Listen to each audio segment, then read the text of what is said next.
Hello everyone. তো আজকে আমাদের টপিক হচ্ছে ফ্রেজ আইডেন্টিফিকেশন।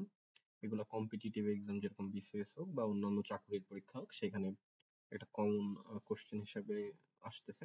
তো ফ্রেজ আইডেন্টিফিকেশন বুঝতে গেলে আগে বুঝতে হবে হচ্ছে আমরা ফ্রেজ বলতে কি বুঝি। ফ্রেজ হচ্ছে শব্দগুচ্ছ। আমরা কিছুদিন আগে ক্লজ দেখছি, ক্লজ আইডেন্টিফিকেশন।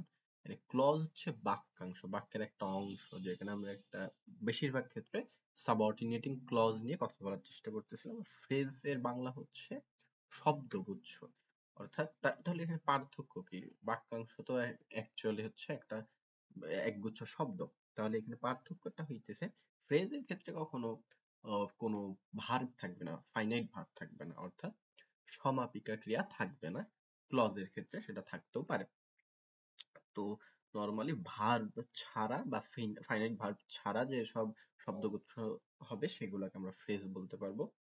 তো ফ্রেজও হইতে পারে অনেক রকম, সবগুলো পার্টস অফ স্পিচেরই ফ্রেজ হইতে পারে, প্রোনাউনটা বাদে।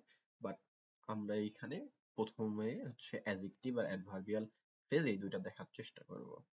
তো coming to adjective phrase is basically হচ্ছে একটা অ্যাডজেক্টিভেরই কাজ করবে, বাট ওই সেম জিনিসটা যে অ্যাডজেক্টিভ যে কাজটা করে সেটা করবে।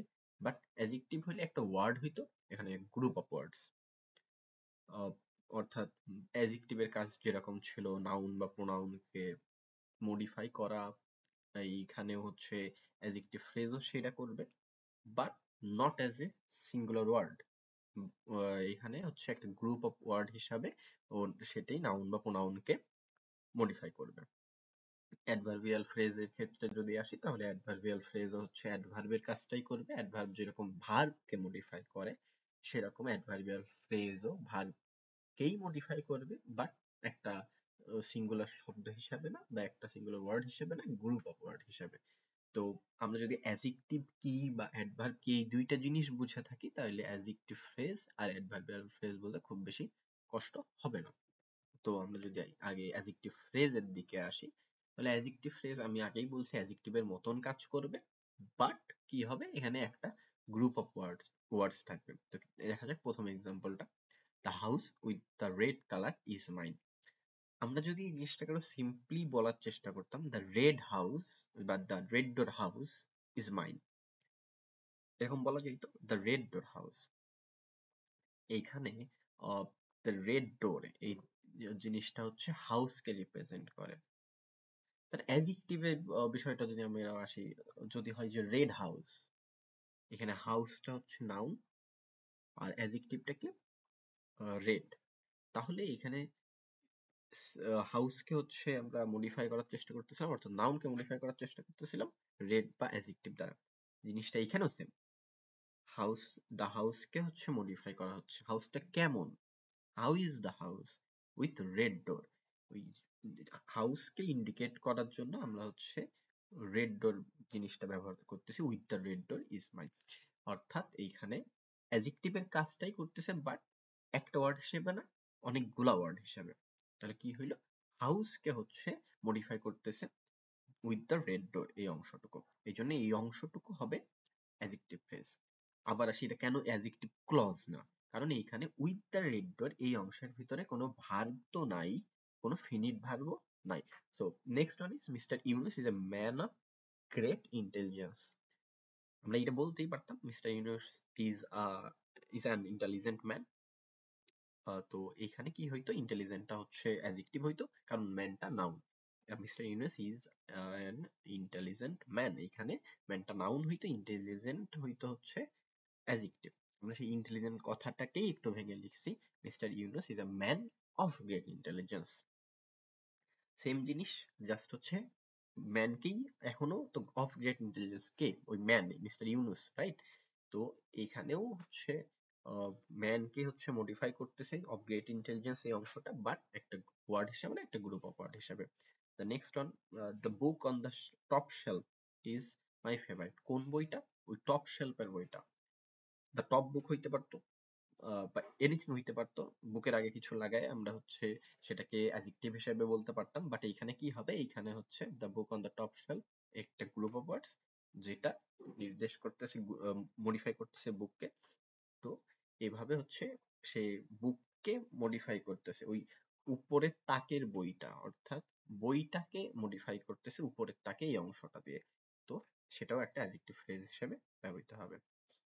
তারপরে আসি আমরা হচ্ছে the car parked outside is one of its kind.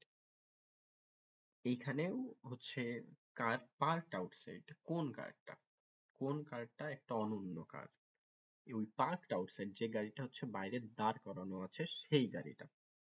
তো এখানে ওই কারকেই মডিফাই করতেছে, বাট সেখানেও একের অধিক ওয়ার্ড দিয়ে, জাস্ট দুইটা ওয়ার্ড দিয়ে এখানে মডিফাই করার চেষ্টা করা হইতেছে। অর্থাৎ বেসিক জিনিস হচ্ছে অ্যাজেক্টিভ হইলে, অ্যাজেক্টিভ ফ্রেজ হইলে সেটা অ্যাজেক্টিভের মতন কাজ করবে, কিন্তু একটা ওয়ার্ড হিসাবে না, একটা গ্রুপ অফ ওয়ার্ড হিসাবে। ইন্টারেস্টিং বিষয়, এখানে যদি খেয়াল করে দেখা যায় যে এইখানে যে অ্যাডজেক্টিভ ফ্রেজগুলো ব্যবহৃত হয়েছে সবগুলাই একটা নাউনের পরে ব্যবহৃত হয়েছে। তো শর্টকাট জানার জন্য মনে রাখা যায় যে এইভাবে, যে কোনো ফ্রেজ যদি হচ্ছে নাউনের পরে শুরু হয় তাহলে ইন মোস্ট কেসেস সেটা একটা অ্যাডজেক্টিভ ফ্রেজ হবে।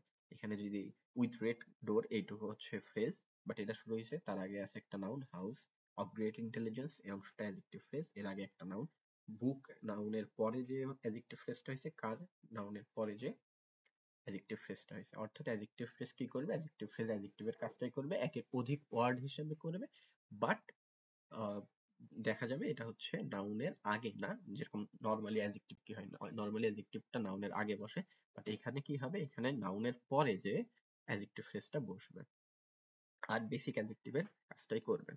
আমরা যদি অ্যাডভার্বিয়াল ফ্রেজ দেখি, অ্যাডভার্বিয়াল ফ্রেজ আমি তো বলেই ফেলছি, অ্যাডভার্বিয়াল ফ্রেজ হচ্ছে অ্যাডভার্বের মতনই কাজ করবে। তো অ্যাডভার্ব আসলে কি কাজ করে, অ্যাডভার্ব হচ্ছে ভার্বকে মডিফাই করে। কিভাবে মডিফাই করে, ভার্বকে নরমালি আমরা তিনটা জিনিস দিয়ে দেখি। যে অ্যাডভার্ব অফ টাইম মানে ভার্বের টাইমটা নির্দেশ করে, ভার্বের অ্যাডভার্ব অফ প্লেস অর্থাৎ ভার্বের প্লেসটা নির্দেশ করে, আর হচ্ছে অ্যাডভার্ব অফ ম্যানার ভার্বটা কিভাবে ঘটতেছে মানে কাজটা কিভাবে হচ্ছে সেটাকে নির্দেশ করে অ্যাডভার্ব। তো এখানেও তাই হবে। আর ইন্টারেস্টিং বিষয় হচ্ছে এই আমি যখন অ্যাডজেক্টিভ বলতেছিলাম, অ্যাডজেক্টিভ ফ্রেজ কি হচ্ছে নাউনের পরে বসতেছে, অ্যাডভার্বিয়াল ফ্রেজ কি হবে ভার্বের পরে বসবে। তো মনে রাখার জন্য যে অ্যাডজেক্টিভ ফ্রেজ হইলে সেটা নাউনের পরে, আর অ্যাডভার্বিয়াল ফ্রেজ হইলে সেটা ভার্বের পরে। আচ্ছা, প্রথম এক্সাম্পলে আমরা যদি আসি, হি অ্যারাইভড অন টাইম, এখানে কি নির্দেশ করতেছে, হি অ্যারাইভড অন টাইম অর্থাৎ সে সময় মতো পৌঁছায়ছে। তো এই অ্যারাইভ কে হচ্ছে মডিফাই করতেছে on time, they live in the city, কোথায় বাস করে। আহ, এখানেও অ্যাডভার্ব, এখানে অ্যাডভার্ব অফ প্লেস নির্দেশ করতেছে, লিভ ভার্বটাকে হচ্ছে মডিফাই করতেছে in the city. He ran with great speed, দৌড়ানোটাকে হচ্ছে মডিফাই করতেছে উইথ গ্রেট স্পিড। তো এটা ম্যানার বোঝানোর চেষ্টা করতেছে, একটা বোঝাইলো, প্রথমটা ছিল হচ্ছে অ্যাডভার্ব টাইম, এখানে তারপরটা অ্যাডভার্ব অফ প্লেস, তারপরটা হচ্ছে অ্যাডভার্ব অফ ম্যানার। এইখানে হচ্ছে একটা ওয়ার্ড হিসেবে ব্যবহার হইলে সেটাকে আমরা অ্যাডভার্ব বলতাম, বাট দেখা যাইতেছে এখানে একের অধিক ওয়ার্ড আছে, সব শব্দগুচ্ছ আছে, এবং এইখানেও অন টাইমের ভিতরে কোনো ভার্ব নাই, ইন দ্য সিটির মধ্যে কোনো ভার্ব নাই, with great speed, incredible hand এইখানেও কোনো ভার্ব নাই। তো এইগুলা যেহেতু ভার্ব নাই সেখানে আমি অ্যাডভার্বিয়াল ক্লজ বলতে পারবো না, এখানে হবে অ্যাডভার্বিয়াল ফ্রেজ। তো এখানে আর একটা জিনিস তো বললামই যে অবশ্যই অ্যাডভার্বিয়াল ফ্রেজ হইতে গেলে সেটা ভার্বের পরে শুরু হবে। আচ্ছা, এখানে যদি হচ্ছে অ্যাডভার্ব দিয়েই আমরা আসলে অ্যাডভার্ব দিয়েই এই জিনিসগুলো লিখতে পারতাম, যেরকম হি অ্যারাইভড টাইমলি, এই টাইমলি হইতো অ্যাডভার্ব, বাট টাইমলিকে আমরা ভেঙে লিখছি on time, he ran with great speed. He ran quickly হইতে পারতো, এই কুইকলি জিনিসটাকে ভেঙে আমরা লিখতেছি উইথ গ্রেট স্পিড, কুইকলি হইলে হইতো হচ্ছে অ্যাডভার্ব, উইথ গ্রেট স্পিডটা হচ্ছে অ্যাডভার্বিয়াল ফ্রেজ। তো বেসিক জিনিস যে অ্যাডভার্বের কাজ যদি কেউ বুঝে থাকে, অ্যাডজেক্টিভের কাজ যদি কেউ বুঝে থাকে, তাহলে অ্যাডভার্বিয়াল ফ্রেজ বা অ্যাডজেক্টিভ ফ্রেজ এই দুইটা বোঝা কোনো বিষয় হওয়া মানে খুব বড় একটা কঠিন বিষয় হওয়া উচিত না। আর চেনার জন্য সবসময় অ্যাডজেক্টিভ ফ্রেজ শুরু হবে একটা নাউনের পরে, আর অ্যাডভার্বিয়াল ফ্রেজ শুরু হবে একটা ভার্বের পরে।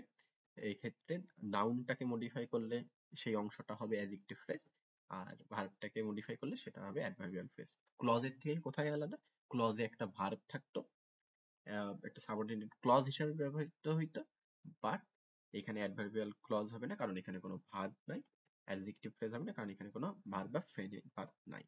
তো এই ছিল মোটামুটি। আমরা নেক্সট ক্লাসগুলোতে হয়তো অন্যান্য ফ্রেজগুলো দেখার চেষ্টা করব। So thank you.